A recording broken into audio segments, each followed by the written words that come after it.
One weight at a time, one strap at a time, one step at a time. Rucking in its simplest form is getting from point A to point B while wearing a weighted backpack. This form of social fitness is getting a ton of buzz right now. It's kind of bridging the gap between the military and the civilian life. We get to experience some of their special forces training.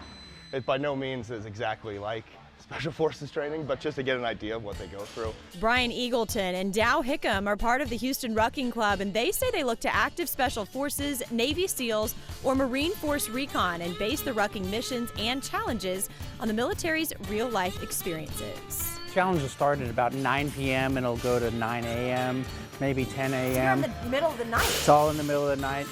Typically it starts off of Herman Park somewhere, and we will walk and ruck all the way around the city. Well, that's where the Special Forces cadre come in, and they give us all the training we need and give us the tools we need to surpass the challenge. Well, it's not like a race or anything, it purely is come together as a team. Eagleton, who works out at Bayou City CrossFit, says that's where his interest in rucking peaked. CrossFit is about being prepared for the unexpected. That's one of their mantras, is to be ready for anything. And I figure what better way to test than to go on a challenge for 15 hours where you have no idea what's about to happen to you. Now, when it comes to this being an actual workout, Bayou City CrossFit owner Vic Zachary says, start small. You've got to be smart about it, and a good way of building people up is starting them very light.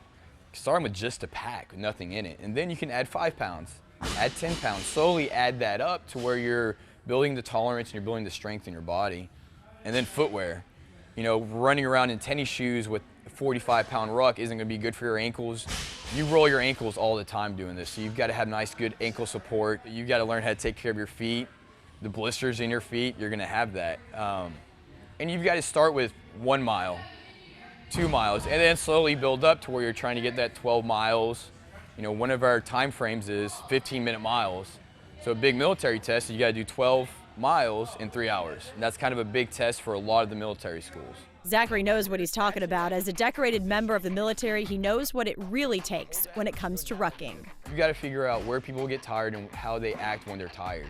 If they're in a bad mood, how do they act? And you find that out when you're up at 5 a.m. with a ruck on and a railroad tied run on our back.